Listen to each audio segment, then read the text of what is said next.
अस्सलाम वालेकुम। कैसे हैं आप सब लोग? I hope so you are doing well. और मैं भी शुक्र अल्हम्दुलिल्लाह बिल्कुल ठीक ठाक हूँ। तो जनाब यहाँ पे मैंने सुबह सुबह का क्लिप लिया नमाज़ पढ़ने के बाद ना, इतना प्यारा अच्छा सा सूरज तुलू होता हुआ लग रहा था। इतना अच्छा मंज़र होता है जब सुबह सुबह सुबह जो है ना वो सूरज तुलू हो रहा होता है। तो अभी मौसम इतना अच्छा खुशगवार हो गया, लेकिन ये काफ़ी देर बाद हुआ था, तकरीबन 11-12 ही बज गए थे। एग्जैक्ट टाइम तो मुझे याद नहीं, लेकिन अच्छी सी हवा चल पड़ी थी क्योंकि हब्स बहुत लगा हुआ था। और उसके बाद ना काफ़ी मौसम खुशगवार और अच्छा सा हो गया था। और यहाँ ये हमारी मानो बैठी हुई है, और ये ना अक्सर यहाँ पे हमारी किचन के सामने बैक दरवाज़े पे आ जाती है। जब इसको पता चलता है ना कि मैं किचन में काम करने के लिए आ गई हूँ, तो फिर ये कुछ खाने पीने के लिए हम जो है ना वो आके बैठ जाती है। जैसे ही मौसम अच्छा खुशगवार सा हुआ ना, तो उससे पहले मैंने थोड़े से कपड़े डाले हुए थे वॉशिंग मशीन में। तो आजकल जैसे हब्स लग रहे हैं ना, तो कपड़े भी इतने ज़्यादा लॉन्ड्री में हो जाते हैं धोने वाले। और साथ में बरसात का मौसम है, तो कभी भी बारिश आ जाती है तो वो सूखते भी नहीं है उस तरह अच्छी तरह ना। तो मैंने जैसे ही कपड़े निकाले, तो अभी मैंने रस्सियों पर डालने का सोच ही रही थी कि साथ ही बारिश स्टार्ट हो गई। और हमारी साथ वाली नेबर ने हमें बताया कि पिछली बारिश का पानी भी ना आपकी छत पे खड़ा हुआ है, तो वो छत के लिए नुकसानदेह होता है, तो आप जाके चेक कर लें। तो मैं अभी ऊपर आई तो बारिश इतनी तेज़ स्टार्ट हो गई, और मैं ना एकदम से स्लिप होते होते बच गई।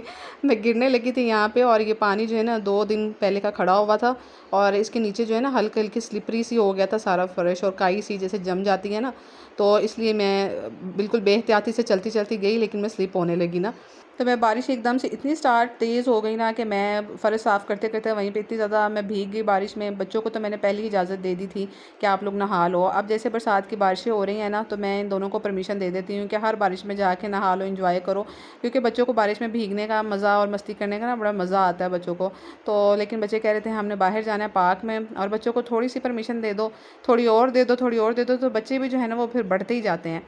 बच्चे मुझसे डिमांड कर रहे थे कि हमें पार्क में लेके जाएं, वहाँ जाके बारिश में जो है ना वो एंजॉय करेंगे। लेकिन मैंने उनसे कहा कि मैं तो घर पे इतने काम है, मैं नहीं लेके जा सकती, आप यहाँ ना बाहर रोड पे साइकिल चला लो। और मीनवाइल जो है ना, ये हमारे दरख्त से इतने ये गिरते हैं, पता नहीं इनको क्या कहते हैं, ये अजीब से ये गोल गोल से हैं। तो मैंने ना इनको साफ़ करना शुरू कर दिया था, क्योंकि बाद में ये फिर इतना मैस हो जाता है। तो मैंने साथ ही साथ हल्की हल्की सी बारिश हो रही थी, तो मैंने कहा चले गेट के ऊपर भी पानी मार देती हूँ। और मुझे याद है कि जब हम बचपन में थे ना, बचपन में बारिश में यूँ मज़ा करते थे, भीगते थे। तो हमारी जो अम्मी थी ना, वो छत पे इस तरह पानी मारना शुरू कर देती थी, और हमारे आसपास की भी जो छतें थी ना, वहाँ पे भी लेडीज़ जो है ना साथ साथ ही पानी मार के, बारिश के पानी से ही झाड़ू लगा के, वाइपर लगा के फ़र्श इतना साफ़ सुथरा कर लेती थी। और इस तरह ना पानी भी ज़ाया नहीं होता था, और उसी बारिश के पानी से छतें भी इतनी नीट क्लीन निकल आती थी, और फ़र्श भी साफ़ सुथरे हो जाते थे। और जब बारिश रुकनी ना, तो फिर सहन इतने खुश्क होकर साफ़ सुथरे लग रहे होते थे। तो मुझे आज ना वो टाइम याद आ गया, और अपनी अम्मी वाला, और वो अपना बचपन का दौर। क्योंकि अब तो वो उस तरह ना सहन रहे हैं ना, छतों पे लोग बारिश इंजॉय करने जाते हैं। तो मैंने भी इस तरह जैसे छत साफ़ की ना, और नीचे भी मैंने गेट धोना शुरू कर दिया, मुझे वही अपना पुराना वाला वक्त याद आ गया ना। तो बच्चे मुझे कह रहे थे मम्मा आपने बारिश इंजॉय करने की बजाय आपने तो यहाँ पे जो है ना वो सफाइयाँ शुरू कर दी हैं। लेकिन मैंने कहा कि आपको क्या पता हो, जब हम बड़े हो जाते हैं ना, तो फिर हमारे ऊपर इतनी ज़िम्मेदारी होती है, हम कहते हैं घर साफ़ सुथरा लगे ना, चलो यहाँ से भी वाइपर लगा लो, यहाँ से भी साफ़ कर लो। तो खैर जनाब, बच्चे आ गए थे अंदर, और इस टाइम ना दोपहर का वक्त था, और बच्चे भी बारिश में भीग भीग के काफ़ी फिर थक जाते हैं। अच्छा, ये बड़ी एक अजीब बात है कि बारिश के पानी में नहाते हुए ना अक्सर हम लोग थक जाते हैं।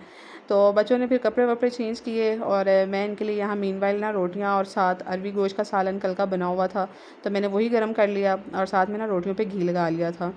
और अक्सर लोग मुझे कहते हैं कि तवा आपका जो है ना वो साफ़ साइडों से नहीं होता, ये ना नॉन स्टिक तवा है, और अगर मैं इसको ज़्यादा साफ़ करूँगी ना, तो इसकी सारी लेयर ऊपर से उतर जाएगी।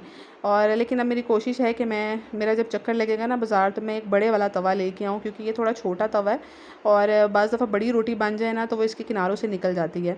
और कुछ इसकी हालत भी थोड़ी सी देखने में ख़राब लगती है, वैसे तो इसके ऊपर अभी चीज़ें नहीं चिपकती। मैं ऑमलेट वगैरह बनाऊँ ना, बड़े अच्छे से बन जाता है।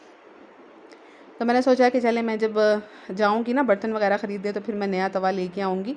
तो अभी मैंने बिल्ली को रोटी डाली, और साथ में बारिश रुक गई थी ना, तो मौसम इस टाइम पे दोबारा वैसे जैसे हब्स वाला हो गया था, क्योंकि हवा जो है वो चलना बंद हो गई थी एकदम से। तो मैंने कहा चले ये कपड़े जो है वो मैंने निकाले थे ना पहले, और मैंने फैलाए नहीं थे, किचन में मैंने रख लिए थे बास्केट में। तो खाना वाना खा के ना मैंने कहा चले इसको फैला देती हूँ, और शाम तक ये ना सूख जाएँगे।